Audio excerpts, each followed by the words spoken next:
I can do this. And that's going to allow us to go ahead and start building our own leadership. Got it. All right. And last, something I learned in seminary, do the work your soul requires. We're not here for laudatory comments. We're not here for awards or trophies. We're here because work needs to be done. And this is the actual work that our soul needs for us to have as individuals. And so we're trying to recreate that on a community level, to turn the things that we do into traditions within our community. And that's the Petersburg chapter of the NAACP. All right. Community organizing for Ubuntu. All right. All right. I hope I don't upset some of y'all, but this is just how I see community organizing. All right. Only organizing is organizing. Advocacy is not community organizing.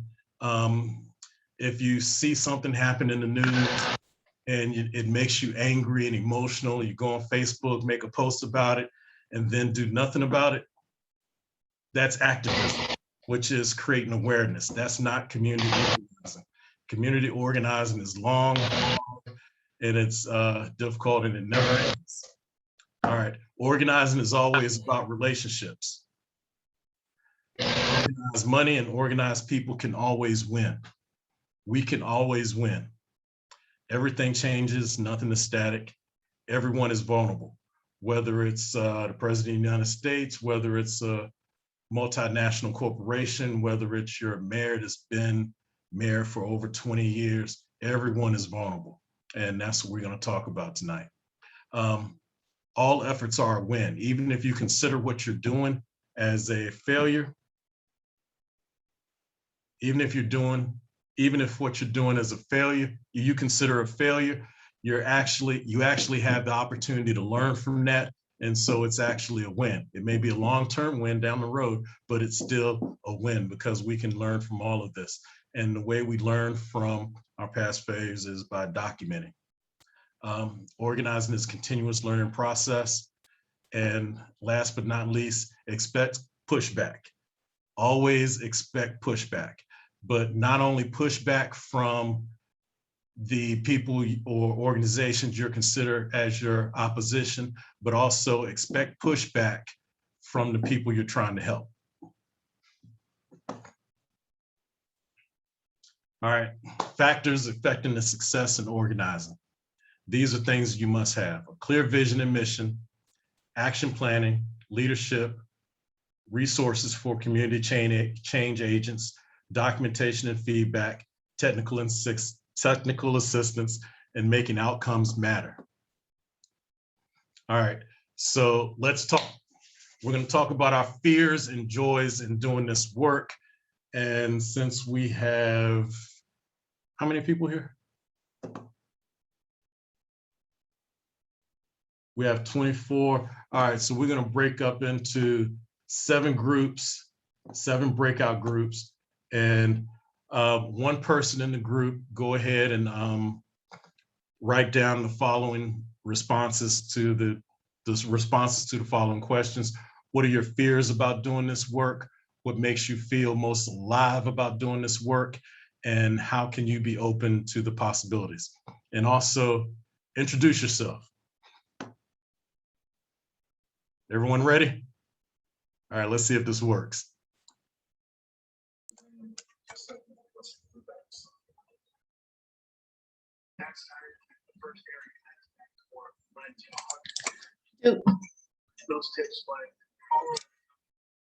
Do we go? Wait, I'm trying to figure this out. Okay. Hold on a second. I thought I had it, but then it didn't put everybody in the room. Let me try again. If there were new people who joined, like me, we may not have been included in your sort. Let's see. Let me recreate. Automatically assign. Okay. We create at 7, Glad open to all see- rooms. Did that work? Everybody should receive a notice now. That was close. Joel, are you on the phone?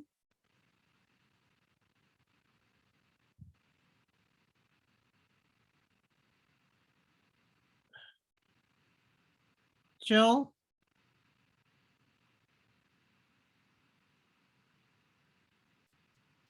Relationships.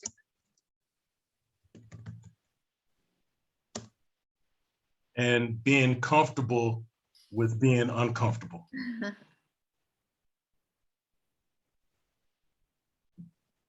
But the people that were in my group are not here. Who were in your group? I was your other person. It was me, Chitra. There's Chitra and John. John's here. Oh, okay. I'm here. All right, cool. Oh, so we got 17 people now. All right. So whoever was doing the writing in each one of the groups, I would ask you at this time to go ahead and input that information into the chat so we can have it later. And we can also send out the chat log so that people can actually see what everyone else thought.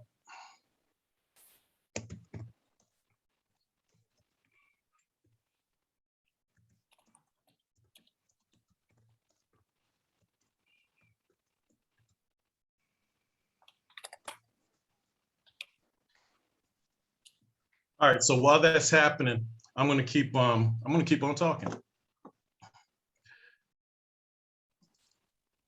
All right, so the first thing we always need to know when organizing is, who are your people? When I was a young man and going over a girl's house for the first time, her father 9 times out of 10 would say something simple: who's your daddy? Who's your mama? What's your people's names? Who are you? And so you always got to know who your people are. Oh man, you got off easy. I did. I did. Well, got limited time, so I'm not gonna go into everything, but All right, Frederick Douglass said it is better to be a part of a great whole than to be the whole of a small part. And so in essence, that's saying that we need each other and we need to organize and we need to build, not only as individuals, but as communities. All right, creating a coalition or collaborative partnership. Partnerships are pretty much partnerships. You deal with them like you deal in marriages, good, bad, you're together. Coalitions, however, are a little different. And so when you're dealing with coalitions, there's certain things that we need to look for and certain things that we need to do. When you establish a coalition, assemble the coalition's potential membership. Briefly Are you supposed to be outline. sharing your screen? Say again, sir? We can't see your screen. Oh, You're not sharing. Sorry. I was rolling too. Yeah, you are.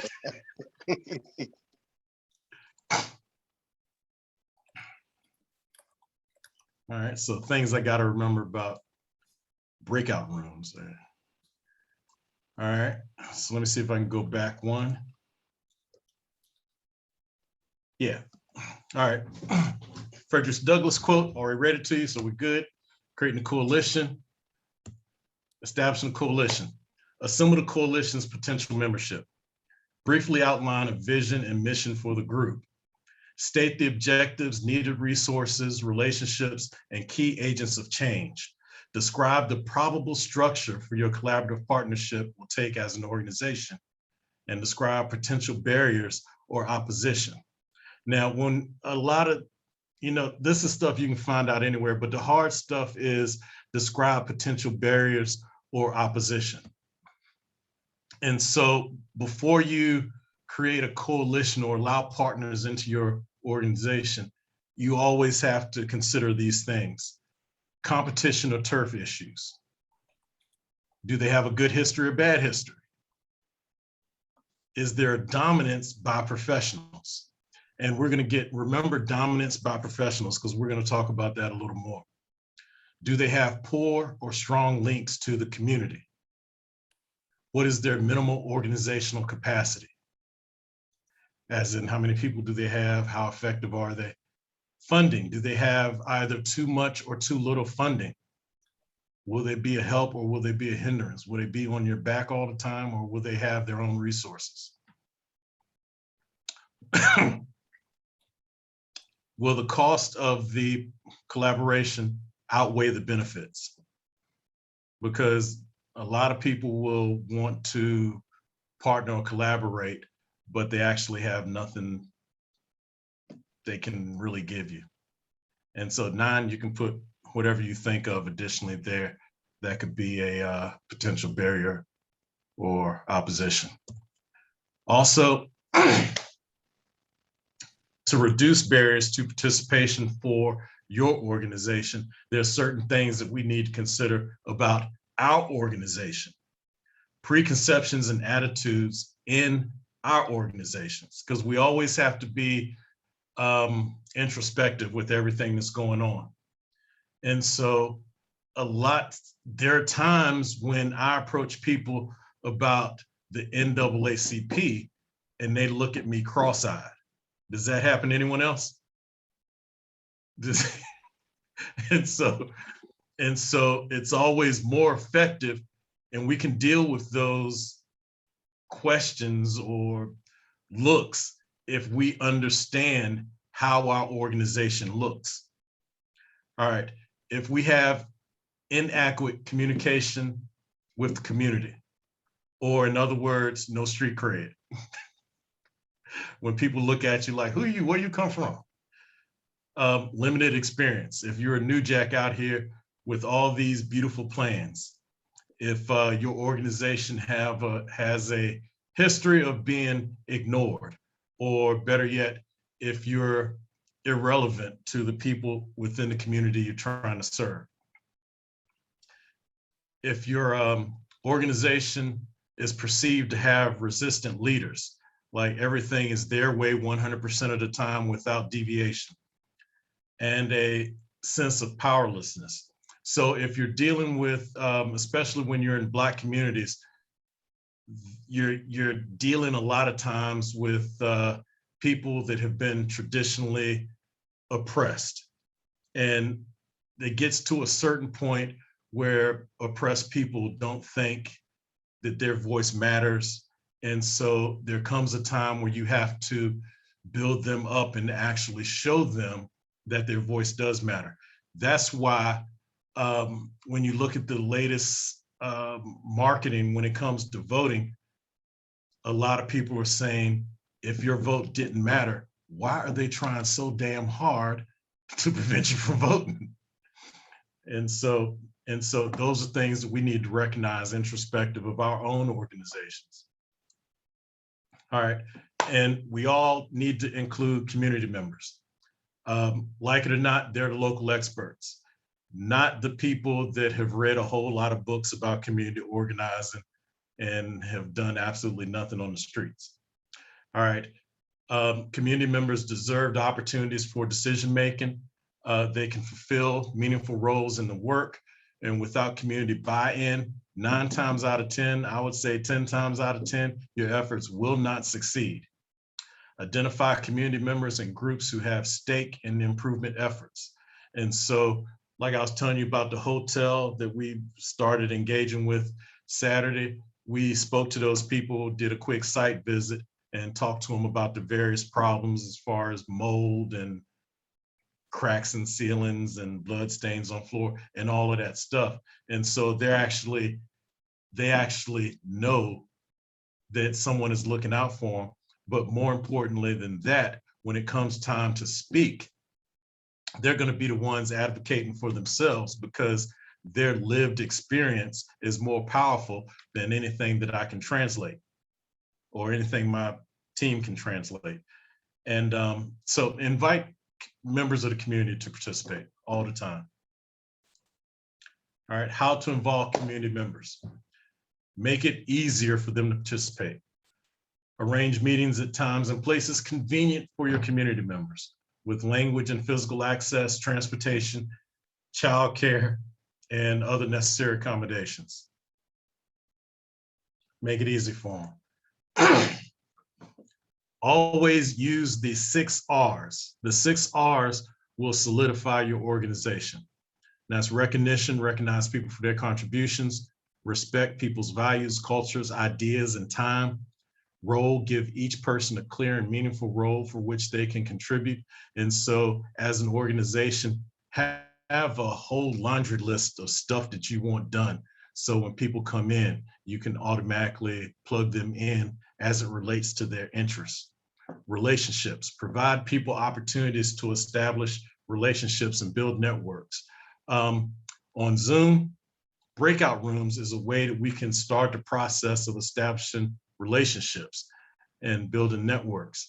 Reward, ensure the rewards for participating in the groups outweigh the costs. And results, work to achieve visible results that are clearly linked to important outcomes and that you can clearly link to the efforts of the individuals that are working that issue. All right, building relationships. Building relationships is important because community building occurs one-on-one. That's actually a 3-hour class, but if you're familiar with community organizing, one-on-ones are something that we use all the time to build relationships. And we need to build relationships in order to win allies. Just because someone is in an opposing position today does not mean that they can't be an ally tomorrow. And so this is where it comes. My grandma used to say, don't burn your bridges. All right. Our relationships give meaning and richness to our work and to our lives. And so when you're doing good stuff with good people, it makes you feel a whole lot better. I'm looking for the chat. Do we have any questions? Okay, no questions yet. Well, I have a question. Can I say it out loud? Go. Go for it. How do you talked about building relations in the community with community members? How do you build relationships with other NAACP chapters? Give them a call, because I'm actually waiting for the president of the Virginia State University undergrad NAACP chapter to join, and a couple other people around Petersburg, like the Hopewell chapter. And so just invite them. Just invite them. We're one of the things we're doing, going back to our key elements for trauma remediation on October the 9th, we're having a drum circle. And a drum circle is a traditional African methodology for healing and trauma remediation that was used during the period of enslavement. This goes all the way back to Africa. But we're inviting other people to come out to other chapters to come out and hang out with us for a couple hours as we go through that. And we're even gonna go to the point that for the sisters that are out there, we're even gonna have some double Dutch ropes so they can do some double Dutch. But no, just invite them. Give them a call. Yeah, and build relationships with anyone you believe has an interest and can help. A lot of people don't participate because no one has asked them. And so the key is asking people. Don't be afraid. The worst thing they can do is say no, or I don't have the time. All right. Mr. Jefferson, there was a question in the chat. Can you help me understand why housing would be hindrance? All right. Can you help me understand why having too much funding would be a hindrance? Okay. I would say, well, remember I said these are like long classes I've condensed. All right, if you have an organization that can basically afford anything, there could be a look, there could be, it's just so many things. It's Who has that? Leah? Yes, sir. I'm going to respond to that. I'm going to respond to that in an email, and I'll send it out to everyone so everyone could actually benefit from this question. Is that Thank you okay? much. Absolutely, much appreciated. And I did get a really helpful answer in the chat. I will note that. Thank you. Awesome. All right, build relationships with people of different cultural backgrounds than your own. This is one of the things that John spoke about. In seminary, I went to Virginia Union, which is Christian, which is Baptist. But at any time you can see me at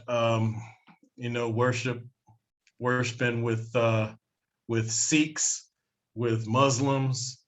I have not been to a synagogue yet with Jews, but yeah, just take the aspect that people are people, that people are just people.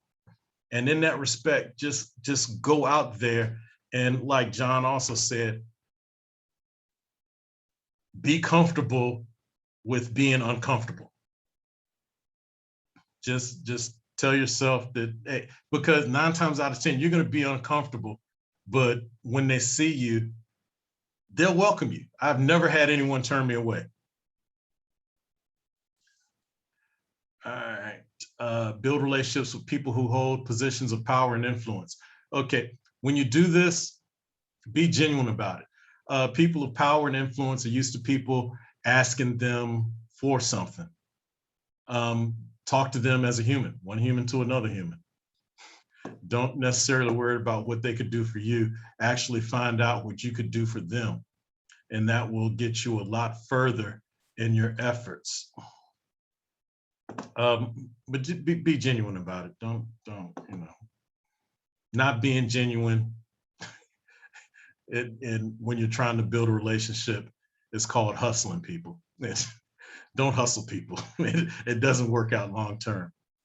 And build relationships with opponents. And like I said before, just because someone's an opponent today does not mean they're going to be an opponent tomorrow. You may very well find them useful, and they may very well want to assist in your efforts, in your follow-on efforts. So in that case, I would say, go ahead and talk to them, be open, find your shared likes, or just find your shared interests and reference those and respect their opinion. Try to understand why they're saying what they're saying and what they're doing. All right, so let's talk about community problems.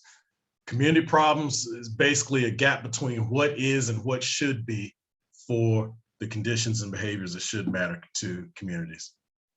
The attributes are the frequency, how often it happens, the duration, how long it happens, the scope, how large it is, the severity, which is how severe it is, the social importance and perception, which is how does it look and what's the impact socially that it'll take. Analyzing the problem or goal. Identify the priority issues to be addressed, state the problem or goal to be addressed, analyze that problem and your goal, identify personal and environmental factors that may contribute, identify your targets and agents of change, and generate potential solutions. And justifying priority issues, collect and use good information. Determine what you already know. Start asking good questions so you can decide what's missing, go out, find that information, gather it, and name and frame the problem and goal. And analyzing, when analyzing, you analyze to identify or clarify the problem or goal, to understand the potential causes, to determine barriers and resources, to identify promising solutions, and to maintain involvement in the effort. You have to keep your people active all the time, doing something. Everyone has something to do. When to analyze, when the problem is not defined, when too little is known to find the actual causes, when you find people are jumping to conclusions, and to identify actions or collaborators.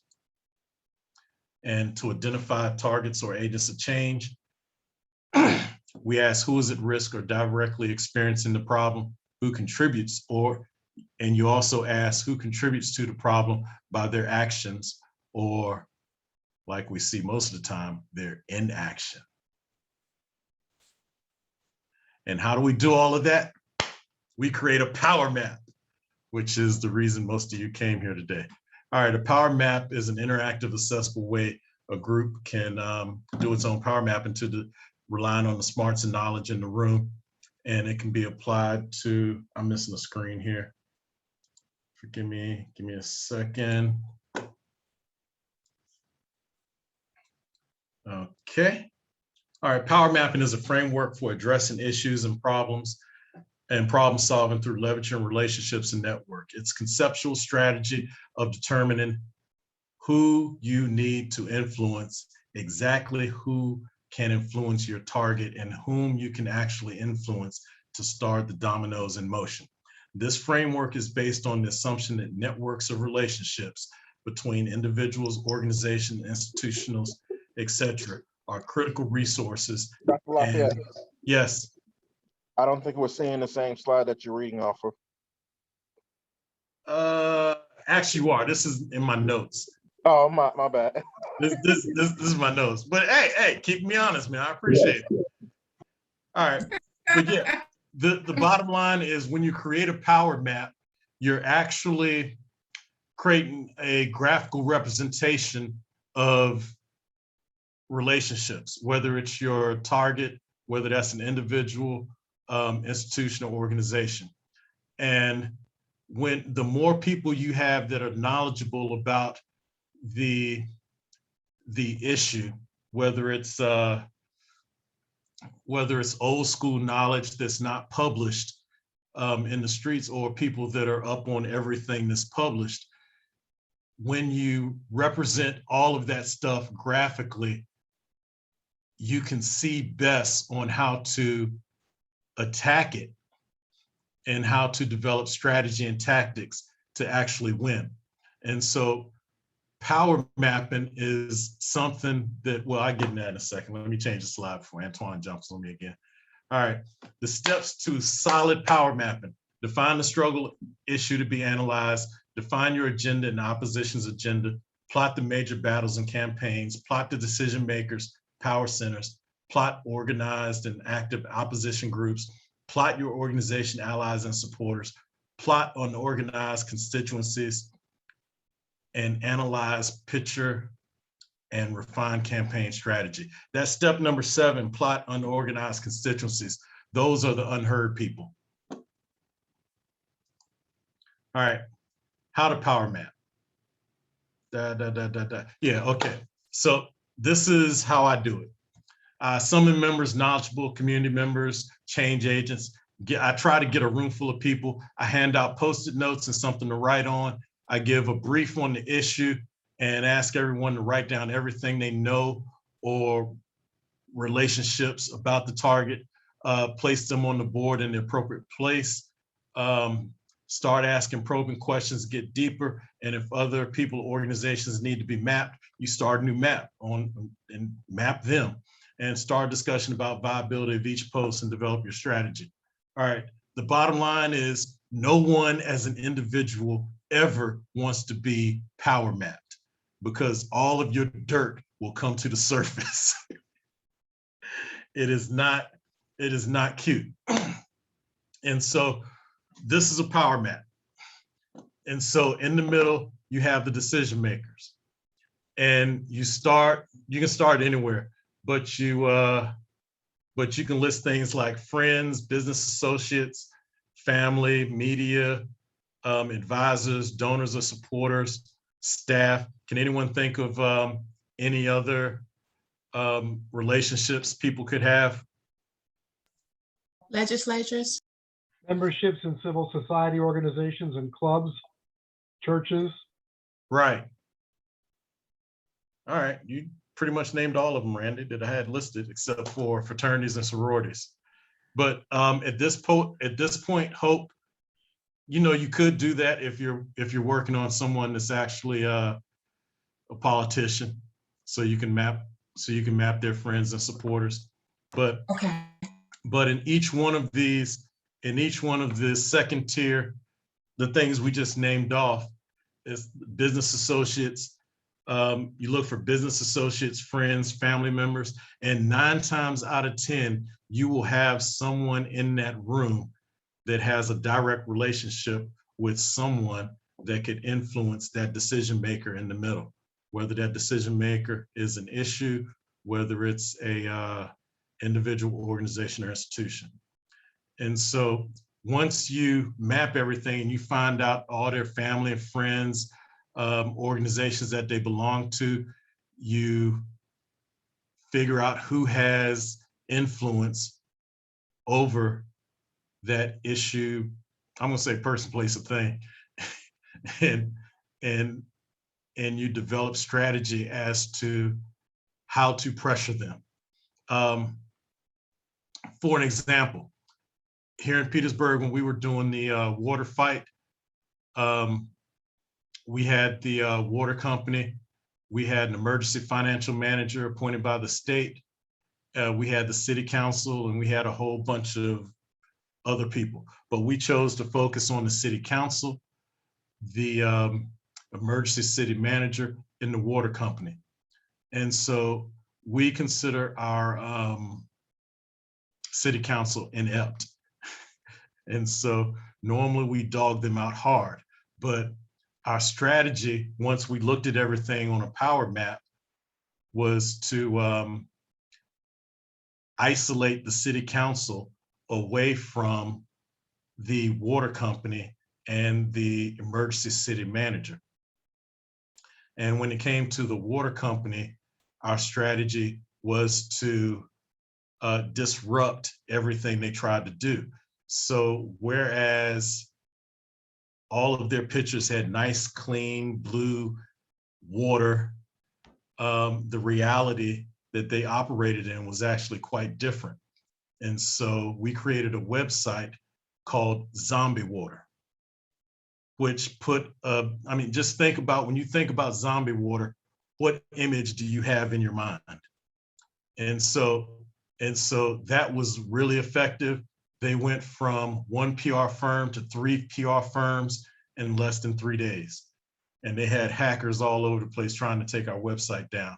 For the emergency city manager, during city council meetings, we would find resources that his team did not find, because his story was continuously that there are no resources out there to repair the Petersburg water system. So our best bet was to sell it.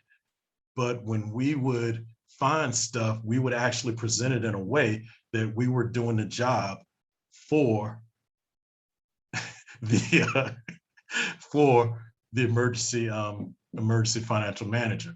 And so by isolating the city council, we gave them the grace to step away from those people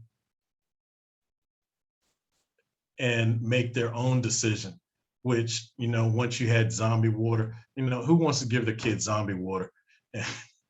And at the same time, what are you going to think as a city manager? I mean, as a city council, if you have regular everyday citizens showing you stuff that the emergency city manager that you're paying hundreds of thousands of dollars are not finding.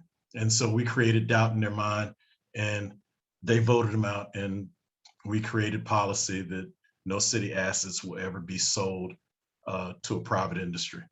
And so that's one of our, that's how we've actually used power mapping in a very powerful way. And when we did this, we had 30 people in the room, and to include city employees that knew all the inside information. And it was a beautiful thing. It was a beautiful thing. We in Petersburg, we're proud of that. You know, that's Lakeisha, Chioma. Okay, Marco left, but you know, I got my vice president here. All right. When doing your power map, consider other individuals or groups. What organizations will be good partners? Did we engage all parts of the community? Who could best engage them?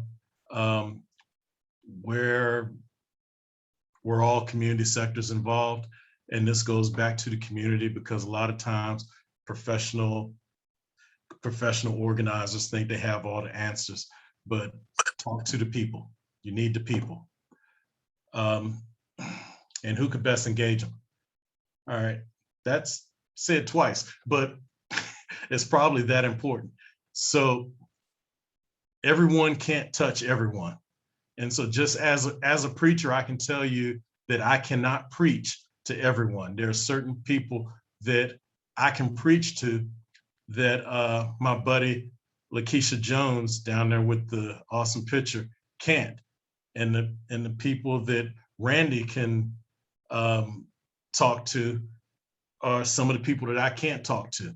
And so you have to make your circle large enough where you can actually use everyone that's involved in your efforts. All right, overview of strategic planning, VMOSA, vision, mission, objective, strategies, action plans. All right, so why create an action plan? It lends credibility to your group or effort, ensure that you don't overlook the details. It helps you understand the feasibility of changes. It enhances the efficiency of your planning. It provides accountability and a historical reference. All right, when using strategic and action plans to guide and enhance your work, use the plan to communicate your initiative's purpose, utilize your plans and ongoing evaluation and organizational development, review plans to identify additional partners, and review plans at normal intervals. Everything you do, everything you write, consider it a living document. So don't worry about going back and revising something, because that's the only way we get better. All right. I'll let y'all look at this for a couple seconds while I take a drink of water.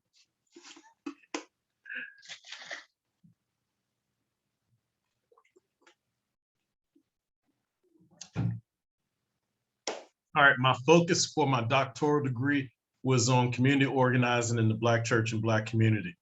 One of the tools that I developed was this thing that's on the screen. And I call it the Community Organizing Canvas. Community Organizing Canvas, and it consists of 9 different portions that we're going to get into very, very soon. But basically, you list the key partners who help you, your key activities, what must be done, the value provided, follow-on actions. And with follow-on actions, my belief is that before you execute your first action, already have your next action planned. Because after you execute your first action, other stuff is going to pop up and hit you. And so already have the next one, your next action planned. Channels, how to communicate, what resources must you have in order to execute. The cost structure, which is basically what you're going to have to pay for, and what we're going to get in return. Revenue or benefit stream. That does not, revenue means money. Benefit stream, for the people at the hotel, that could be safe and healthy housing. It doesn't have to always be money. All right, why do we need to engage new participants in the effort? To be successful, we need the participation of local people with knowledge of the community and its history. Why include more participants? Those who could benefit the most are affected are not participating. Little or no visibility in the community, belief that expanding membership base will bring greater support. The organization lacks knowledge or experienced members, or it may seem that involving many people is risky, but the risk of not involving diverse voices is a greater one. So those are the reasons why you want to include more participants. And why involve those affected by the problem or goal? Their lived experience gives them expertise to speak on it. They know the history of past efforts. They can give input to what will work, and they can help design relevant solutions. It's always listen to the people. Who should be asked to participate? People directly affected, people indirectly affected, and people with limited voices, minority groups, youth and seniors, those that are economically disadvantaged. How do you support those affected in taking action? Ask them how they're affected and listen. Encourage them to use their power, make participation easier, reduce the barriers that we spoke about earlier, and make participation more rewarding. And the thing is, when you're building your chapter, when you're building your organization, and encouraging them to use their power. When I start off with beginning organizers, it's find something in your community that you can change. Now, if that happens to be, we want a stop sign at the end of the street, have them find out what it takes to get a stop sign placed where they want it to. And then after they get that accomplished, even if they fail a couple of times, just remember, it's all a win, because they'll know how not to do it the next time. But keep building on their experience, and eventually they'll get to the point that they'll be able to handle bigger and bigger things, and their confidence builds up, and they will think they can do anything. Like Chioma, she thinks she can do anything, and she does. She's awesome like that. All right. How can you extend outreach? Familiarize yourself with the community by asking, where do people work? Socialize with friends or family members, volunteer, receive services, shop, access information, attend a school or church. How might you connect with those who you'd like to reach and those who might share similar goals or concerns? Ask leaders or organizations for information about members who might have a special interest in the issue. Even if you have someone that's already having it, send that person more people that are interested in them, that are interested in that topic. And you'll build stronger committees, which will build stronger chapters, which will build stronger teams. Connect other agencies that might be able to provide you with a list of potential members or volunteers. That's one of the reasons that that we're reaching out to other chapters and other entities, as in like the college chapter, because I have a daughter that's in college, and most of us know that college kids, especially in undergrad, don't have as much work as they claim to have. And so we can put them to work and get them trained up as the next generation of environmental justice warriors. Well, I just say justice warriors. And advertise creatively to reach the target population, and remember to hold the meetings at convenient times and locations. The last thing I would add is to make whatever you're doing, make it fun. Make it absolutely fun, and you'll keep people coming back. Even if it's a serious battle, make it absolutely fun. If you go to Michael's Arts and Craft and get a whole bunch of stuff to make signs, have a sign building party, and ask people to bring more people. And it's this work we do is serious, but it can also be fun. And this is the end. And yes, I will have this information mailed to everyone. My contact information is on the screen, but we're not done yet. We're not done yet. Okay, that's 30 some slides. All right, that's pretty good. All right, so the important, one of the, share screen. Okay, stop share. All right, I'm back, y'all. So any questions? I'll send out an email. Okay, it's Karen, Chioma. All right, thank you, Chi. Thanks so much. Please share slides. All right, I read. All right, questions. Can you send a slide deck? Yes. All right. Hi, Dr. Jefferson. This is Chioma from NAACP in Newport News. Thank you for sharing your information, but also thank you for allowing us to know what's going on in Petersburg. Oh, we're not finished with Petersburg yet. We're not finished with Petersburg. So I hope everyone at this point has my contact information if you want it. At this time, we're going to switch. I did have a question inside there. Yes, sir. It was inside the chat. What did I ask? You said increase participation. So how do you make participation more rewarding? Remember the 6 R's? Sure. Respecting people. I don't know them off the top of my head, dog, but utilize the 6 R's. Utilize the 6 R's. Ask people their input and actually listen to their input, so you can focus on it. All right, I'm trying to get my. All right. Do y'all see the organizing canvas on the screen? Okay. Yes. All right, so I found that I was thinking about it doing a power map, but that seems like it would be prohibitive on on Zoom. But we can very well do a canvas on this substandard housing at the motels, and we can just throw out ideas just so you guys can have an idea of how we need to proceed with this. All right, so the date is 9/22/21, and the organizing action is substandard housing and motels. All right, so let's start over on the right with the target populations. All right, so who are the people that are typically living in hotels long-term right now? Homeless.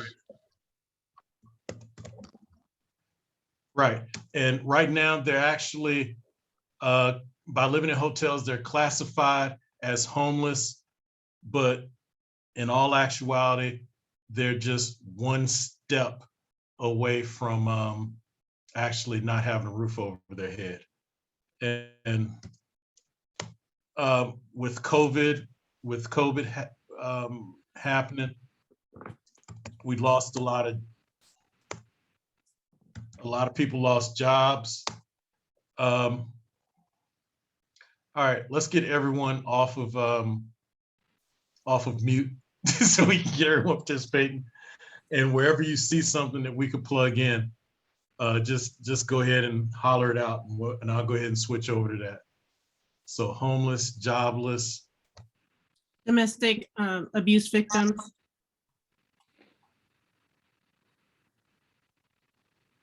Evicted people. Say again. Veterans. Okay.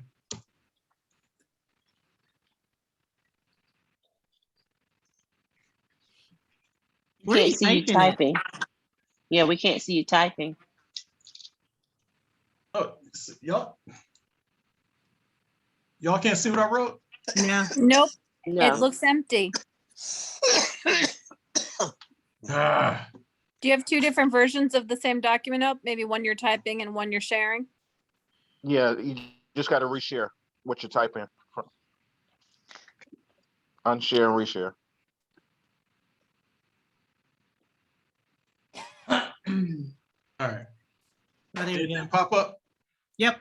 Yep. Yes. Now I see it. Yep. All right. So that proves that I was doing the work.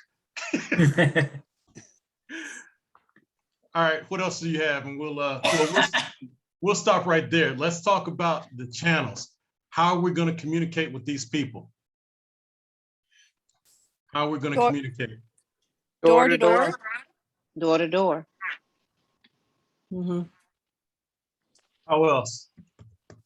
Postings on if there's boards or if there's a nearby laundry place. I assume that their laundry is not available inside, so the nearby laundromat.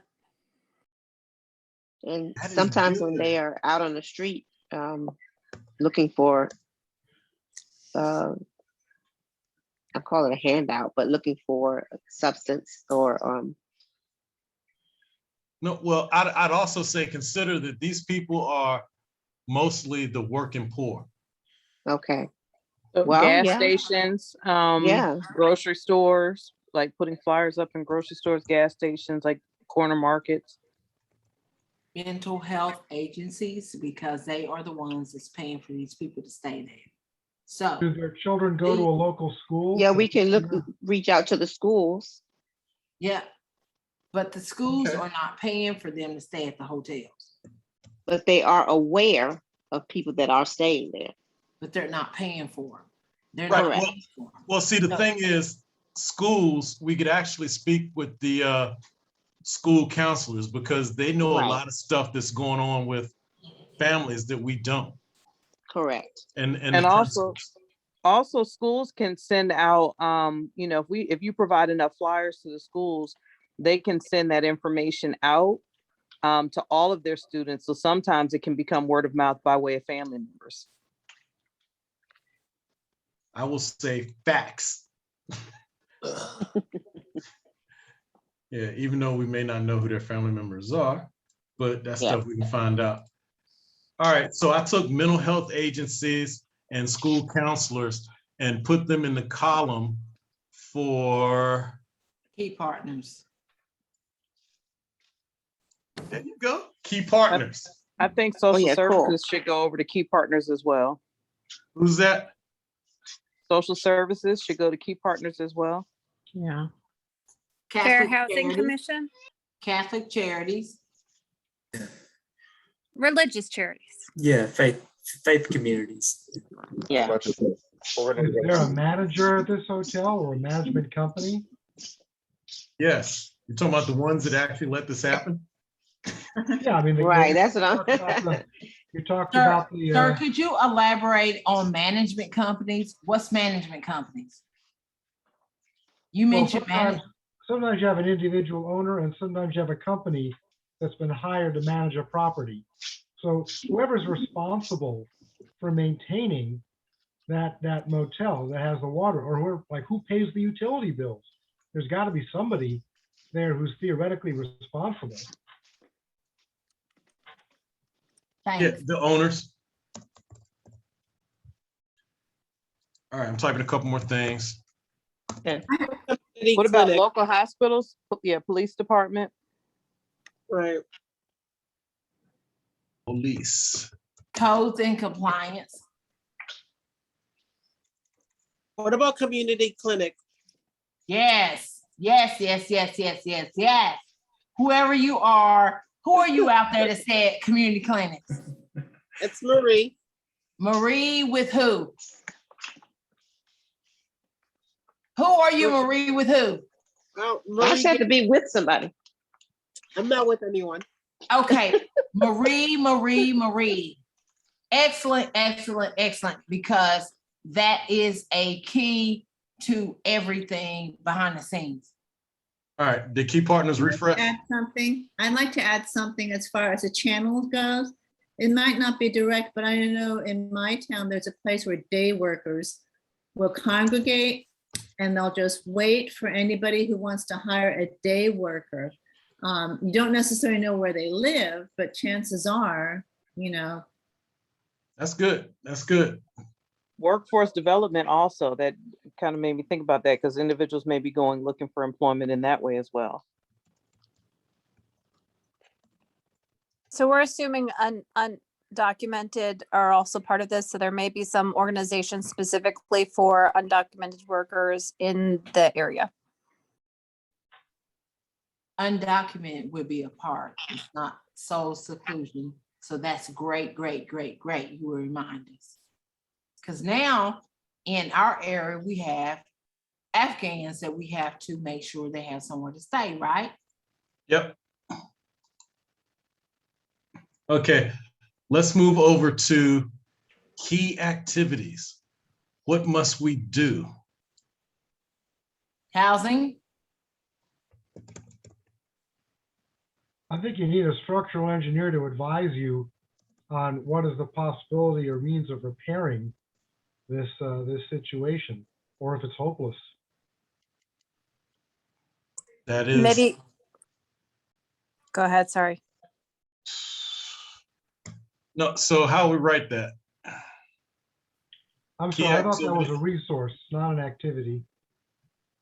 I'd say sue the jerks, and maybe Right. make them do that. Like get, I document the lack of compliance with the laws, rules, and regulations for this. I definitely agree with both emergency housing, like getting people out right now, but also long-term housing, so they have better options that are more consistent with code, and then pushing a lot of pressure and information on the wrongdoing. So I've seen in one case, across the street, a mural be painted, calling out the opposite side for the wrongdoing they're doing.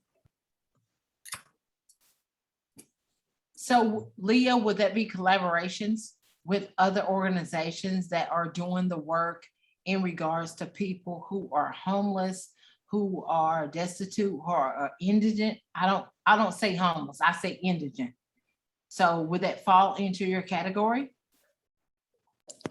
I was talking about more direct work, but absolutely engaging with key partners in the second part of this, which is once you identify where the manager of the hotel motel is lacking, then putting on public pressure would include a lot of coordination with key partners on how to keep that pressure up. Awesome. Yeah, that pressure can be created by media, 10 on your side, that kind of deal. Media pressure. Anybody have names? All right, where would you want to put media pressure? Yeah, names. What do you mean names? What do you mean? Of who we need to contact. Andy Media. Fox. It's different names in different cities, so you can't give specific. All right, y'all. Let me tell everyone right now. Chioma last night was put in charge of this, and so I will give her the names after this. Okay. All right. So let's jump over to value provided. Well, before you go into that, you asked the question on where do you think media pressure Yeah. should. I think the media should be under key partners. Right. Awesome. Yeah. And then if we go back to Exactly. key activities. Okay. When we look at key activities, we need to identify the problem, because sometimes we go in and someone is saying this is a problem, but we need to identify that it's in fact a problem. Mm-hmm. That's why I was about to say research and development. Well, research. Right. Okay. Yeah. Somebody out, but you ain't done your research yet. Correct. I think that was on a couple of slides, but All right. All right. So what value do we hope to provide these people? I definitely want to, I would think to make sure we're, providing safety, safe housing, stabilization. But I think part of the value too is not promising things that we can't guarantee a delivery on. So under promising and over delivering. Helping them feel heard. I imagine that they've been in, especially if they've been in substandard housing for so long, making sure that this whole response is centered on their needs. And so their actions are focused and not what they don't need. Okay, so that's Really? Excellent. That's how you doing me, JT? Yeah, that's how I do it. No, folks, no. all right, JT. Okay, JT. JT. Well, I was gonna say, understanding the process.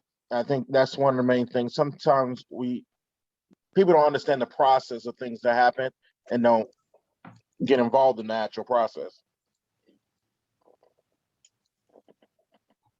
Where would that go? No, what you were saying, the value is getting people to understand the process. Because Right. after we've identified the problem and they tell us what the process is, and then we can follow through with that process, the people who need it, we need to get them to understand so their anxiety and fear lowers, because now we can expedite the process by teaching them and getting to understanding what's supposed to happen.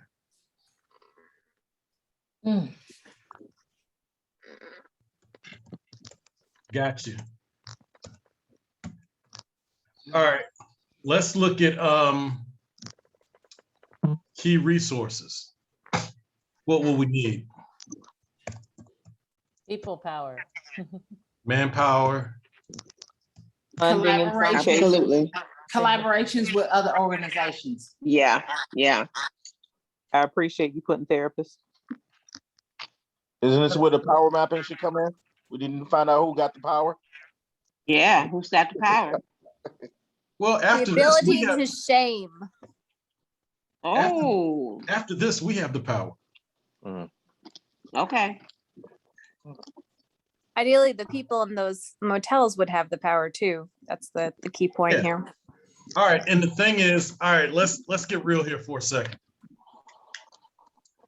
All right, coalitions and partnerships are built ahead of time. They're normally, relationships are built ahead of time.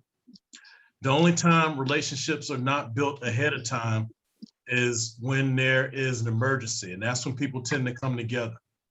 And so with the substandard housing and people falling through floors, that's an emergency. And so the people in the key partners list are more likely to hear our need to help to assist these people in their current housing conditions. And so when we have a situation like this is the time to be heard, but organizationally, it's also the best time to get your NAACP chapter's name out there, to build credibility in the streets, to let people know that you're there to help, to let people that want to help know that there's an organization that's actually doing the work instead of just talking about it. And so don't see this as just do-gooder stuff, because because organizationally there's some self-serving stuff that goes in here, and this is the kind of stuff your organizational reputation will be built on and will be built with. And so when something happens in the city, you'll be surprised with a call from the city manager, fire department, health department, police department, or code compliance saying, hey, can your NAACP chapter help us with this? To which you will naturally say, hell yeah, we got you. We got you. And so just recognize that that whereas we're helping people, this also helps build our organization and our organizational credibility for the future. Does that make sense? Yes. Yes. Thank you. Absolutely. Thank you all, both of them. Does that make sense to you, JT?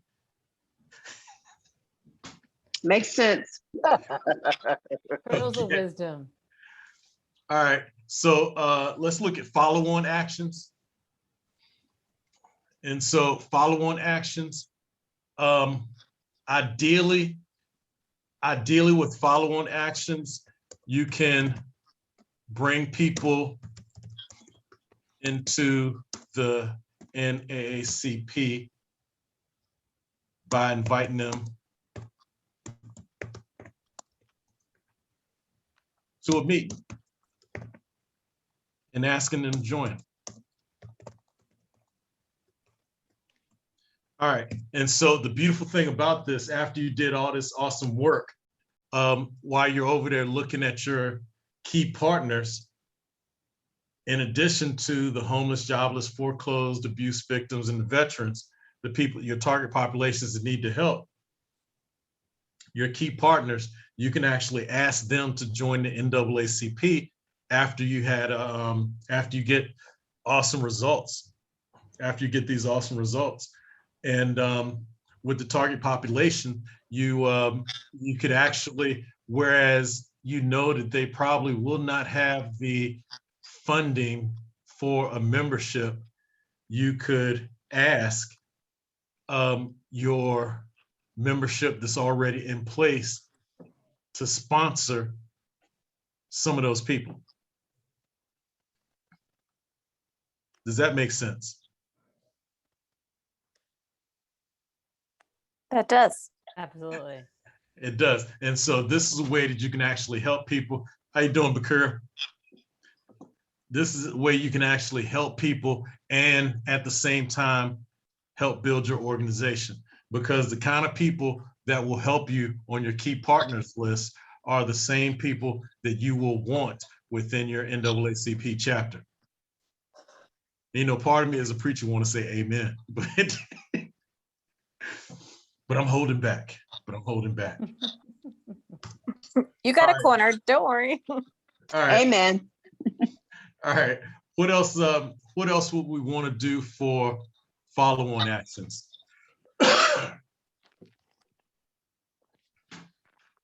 If the solution is that, that people are going back to those motels or there's still that management, I think following up to make sure that they're behaving, that they're aligning with what they agreed upon, making sure that every one of those next steps is done.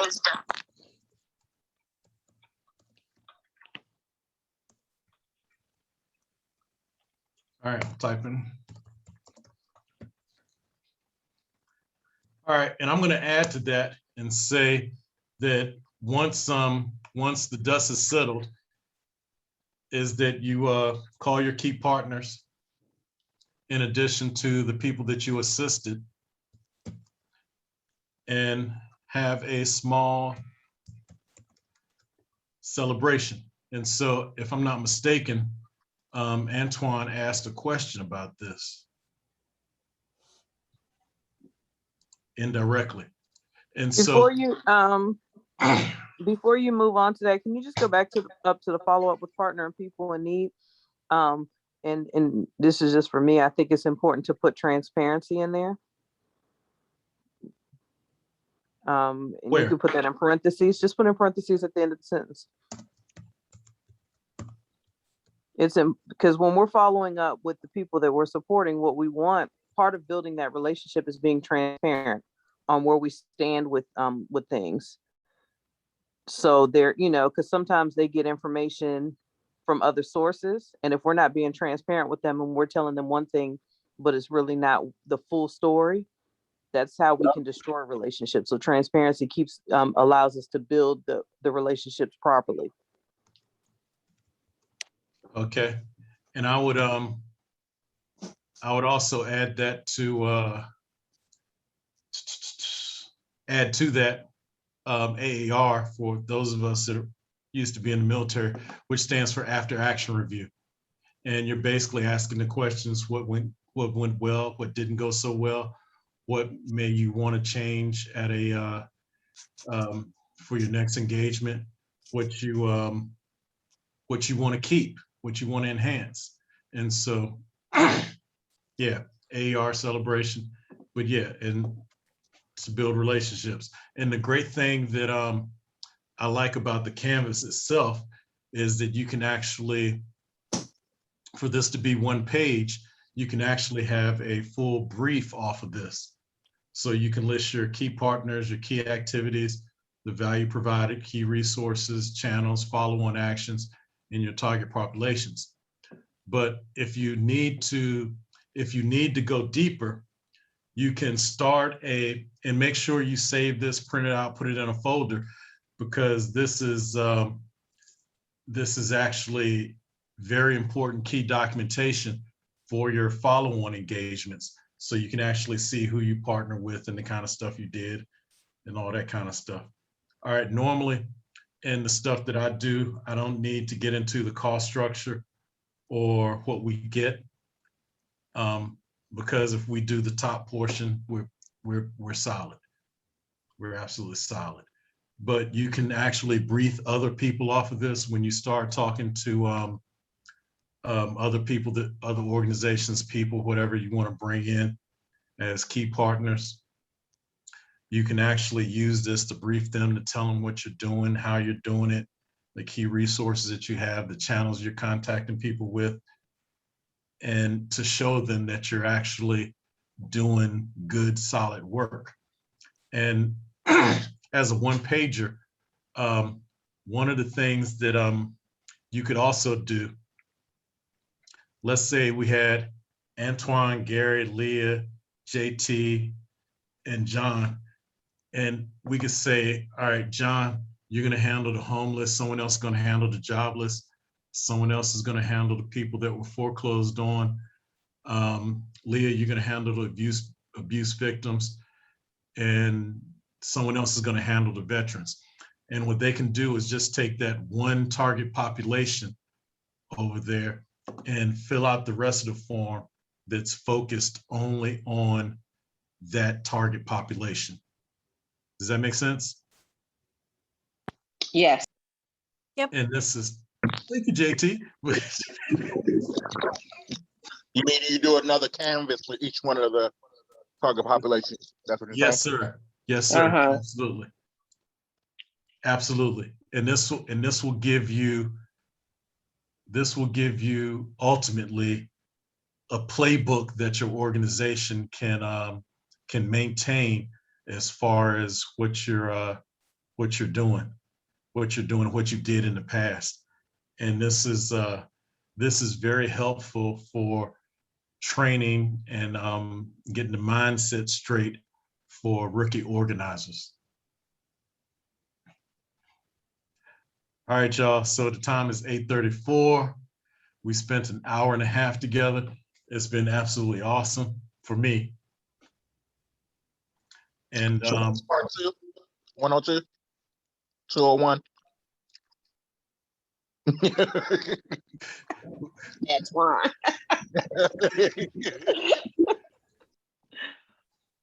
what you talking Part about? 2, going once, going twice. Oh, you want a part 2? I mean, let's talk real, because this is actually like 5 different courses broken into one. Exactly. I mean, yeah. This is 5 different courses, condensed into one. There's a lot of stuff I didn't even cover. I would love All a right. part 2. But yeah, I mean, it's like I said, this community organizing is about what the people need. Let me know what you need as it relates to community organizing, and I'll put it together. Well, the thing about it, when we look at our different chapters or what organizations are working on, it becomes good that we have our own canvas and our own power mapping and be able to come back together to say, this is how I worked it, this is what I have.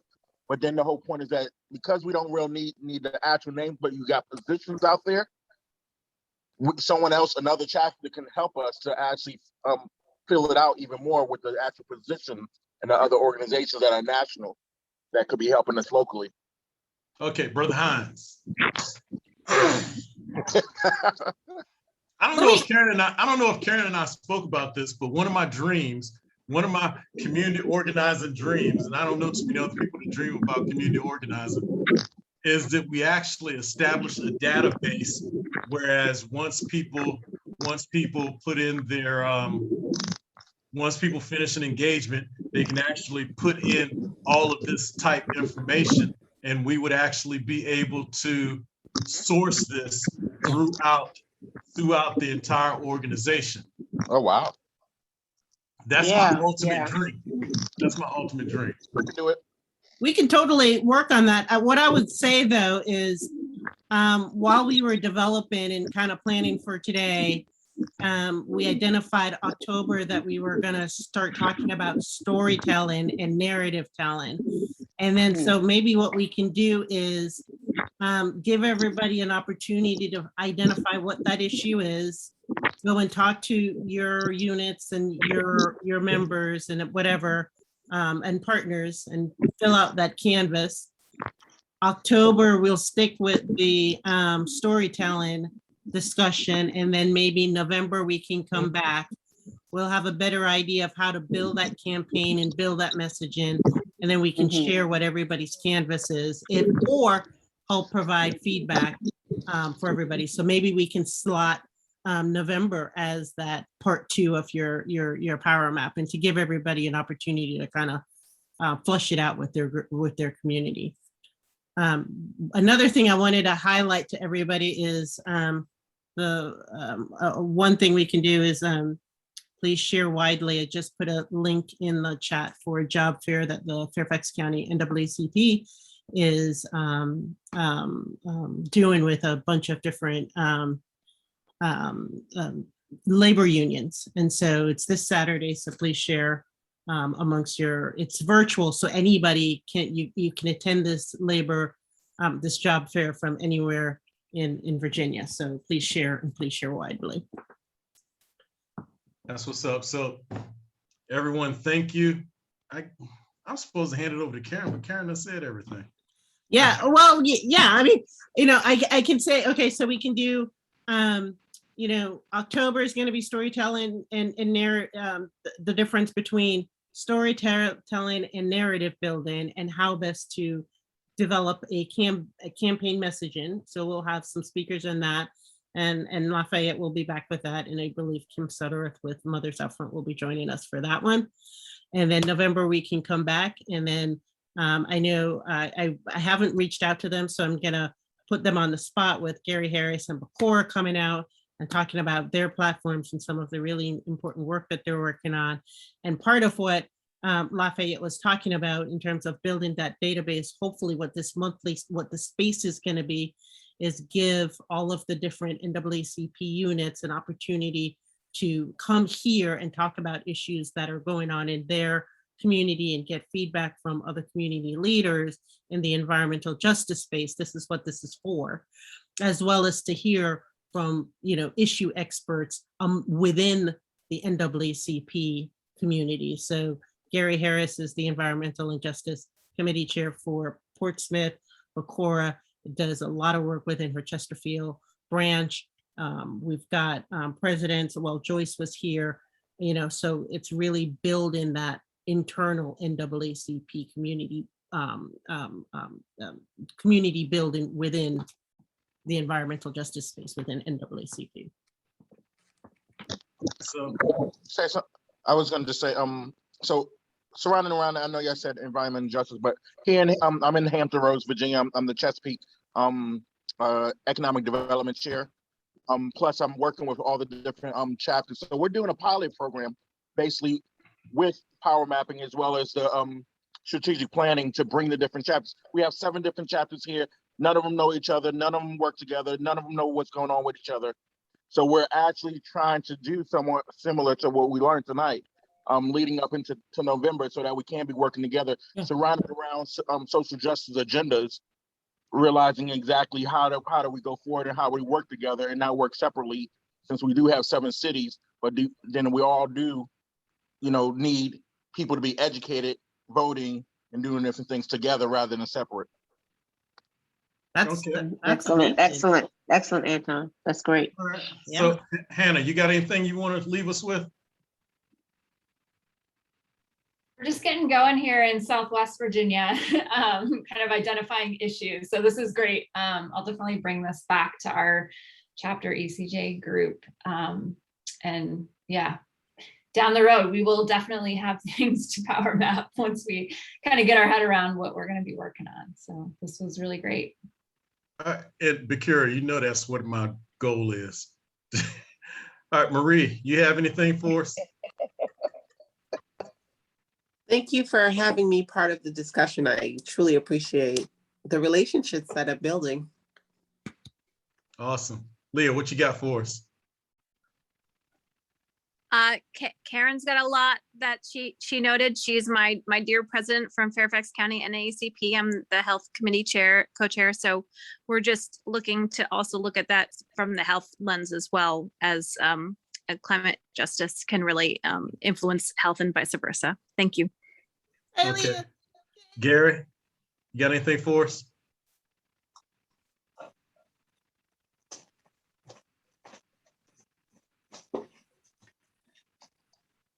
Okay, John, what you got for us? I'm just thinking, I wish I'd had this when we were doing a big event we just had this past Saturday. It might have made things a little bit easier, but I think this is all really good. I think it gave me some new perspectives on how to be a little bit better organized with things. I know especially in these days when you can't sit in a room and you have to do everything online and back and forth with emails. Having something organized like this and a good document like that is especially a special purpose one, rather than just trying to put everything in a Word document and things like that. Makes it a lot better. So I really appreciate this. Yeah. Awesome. What you got for us, Gary? Hey, yeah, this was great because to just be totally transparent and honest with you. I'm in one of the largest African-American communities in the country, and it suffers from a lot of the stuff that you talked about earlier and stuff, and trying to create a movement for change here is tough. It's tough, and I've pledged to get out in the streets at least 3 times per week minimum, to create movement, to galvanize the community, to build relationships, etc. It's hard work, but I got a goal in mind, and this helps me a lot. Awesome.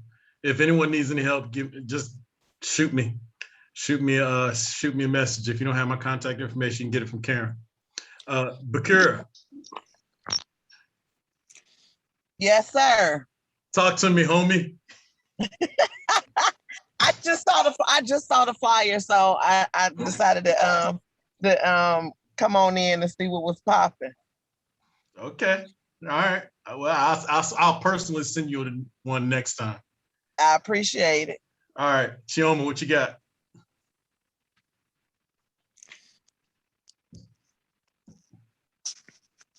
Chioma, Chi. All right, Lakeisha, future PhD. I want to say that this was definitely awesome. I appreciate it. And I want to encourage everyone to make sure that we're also prioritizing mental health in the process. Okay. And last but not least, JT. And y'all, I don't even know JT. But we've already bonded, right? We've bonded. I am super excited to have been invited. Thank you, Anton, for the invitation. And it was exciting. I'm excited, and I'm looking forward to the relationship building between the NAACP branches.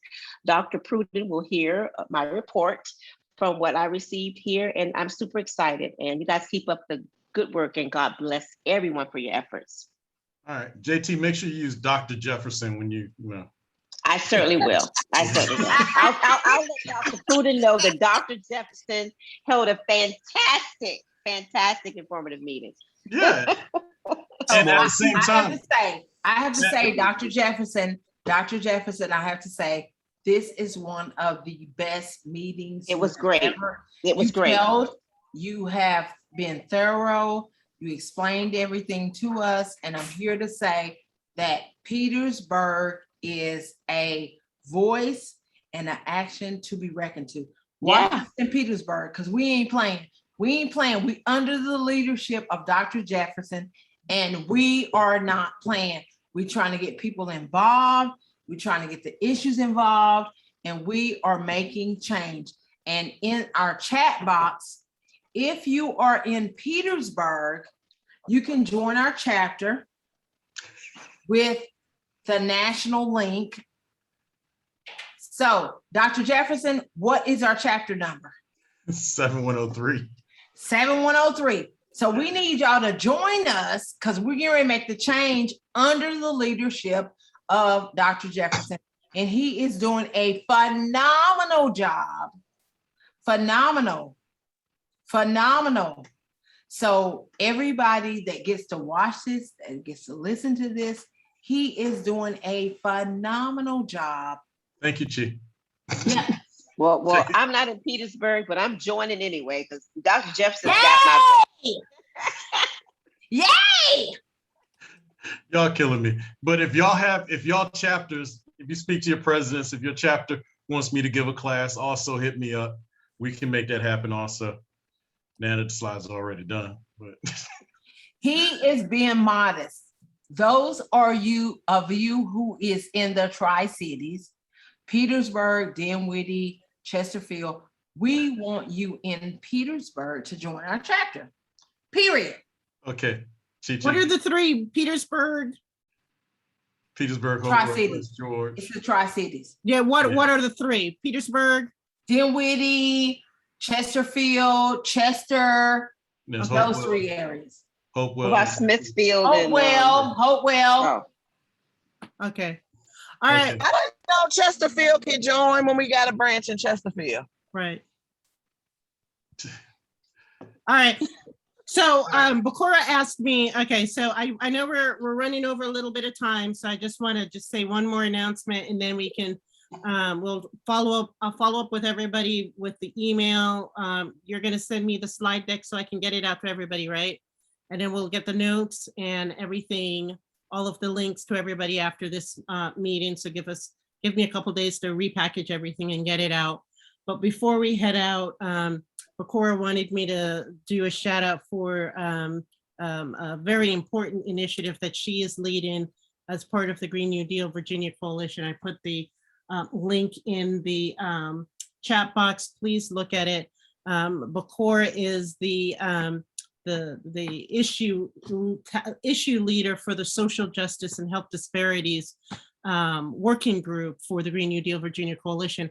And so I'm going to do a little brief note on it, and then I'll ask Bakura to unmute herself and do any additional announcement that she would like to make about her group. But it's basically looking at the inequities within Virginia and finding ways to remove the systemic barriers as it pertains to social justice and health disparities. So that's looking at restoration of rights. It's looking at ensuring that all communities have equal access to affordable medical services. It's looking at all of these different, the social and health influences that impact the socio and economic advancement for people of color. And so Bakura, if you'd like, do you want to take a couple minutes to go into a little bit more in depth on what your group is working on and your anticipation for